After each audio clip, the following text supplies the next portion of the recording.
எனக்கும் அவளுக்கும் இந்த நாட்டுல குடியுரிமை இல்லை. நீங்களும் இங்க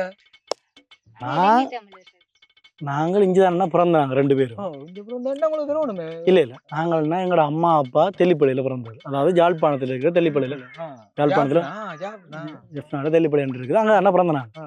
இப்போ நாங்க அம்மா பிறந்ததாங்க, நாங்க பிறந்தது சிவகங்கை மாவட்டத்தில், அங்கதான் பிறந்தாங்க. அகதிகளா வந்தீங்க? அகதிகளா வந்தாங்க. எங்களுக்கு அண்ணா உண்மையிலேயே இன்னும் குடியுரிமை இல்லை. அதாவது பார்த்தீங்கன்னா லண்டன், சுவிஸ், கனடாவில் நாங்கள் அப்படியே தப்பி போயிருந்தோம்னா எங்களுக்கு இப்போ சிட்டிசன் இதாக கிடைச்சிருக்கு. எங்களோட தொப்புள் கூட உறவு 2 இங்கே வந்து எங்களுக்கு உண்மையிலேயே இன்னும் எங்களுக்கு ஒன்றுமே தெரியல. ஆனா உங்களுக்காக எங்கடால் மட்டும்தான் குரல் கொடுத்து கொண்டு கொடுக்கிறது மட்டும்தானே, மாற்றம்ன்றது ஒன்றுமே நடக்கல. திடீரென்று மாறுறது இல்லை. இப்ப நீங்கள் உங்களோட நாட்டுல எவ்வளவு கஷ்டப்படுறீங்க, எவ்வளவு காலமா போராடுறீங்க, உங்களுக்கான உரிமை கிடைக்கல. எங்களுக்கான உரிமை எங்க நாட்டுல நாங்க இருக்கு.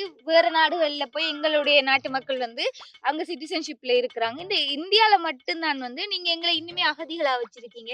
எங்களால ஒரு யூனிவர்சிட்டியில போய் அட்மிஷன் வாங்கி படிக்க முடியல, எங்களுக்கு ஒழுங்கான வேலை கிடைக்குது இல்ல, குறிப்பிட்ட இடத்தை விட்டு எங்களால வெளியவே போக முடியல. அந்த அளவுக்கு அடக்குமுறையில எங்களை வச்சிருக்கீங்க நீங்க. அதாவது அவளுக்கு வந்து டாக்டர் ஆகிறதுக்கு விருப்பம், ஆனா நீட் எக்ஸாம் எழுத முடியாது. ஒரு இலங்கை தமிழர்ன்றதால முடியல. இதெல்லாம் கூட ஆள் வந்து மாத்து மட்டும் நினைக்கிறீங்க.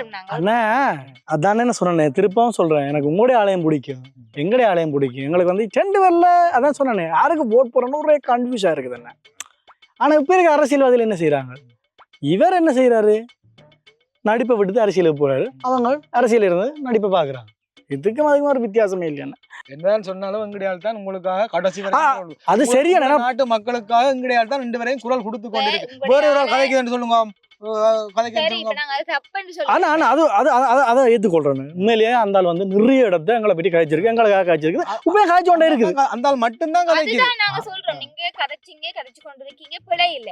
உங்களை உயர்த்தி காட்டணும்ன்றதுக்காக இன்னொருத்தரை மட்டம் தட்டக்கூடாது தானே. நீங்க அப்படி இல்லை, இது வந்து அரசியலா இருந்தாலும் அவருக்கால உங்களுக்கு எந்த ஒரு பாதிப்பும் வர போறது கிடையாது. நீங்க உங்களுக்கு யார் நல்லது செஞ்சாலும் உங்களுக்கு ஓகே. ஆனா சினிமான்றது வேற, அரசியல்ன்றது வேற.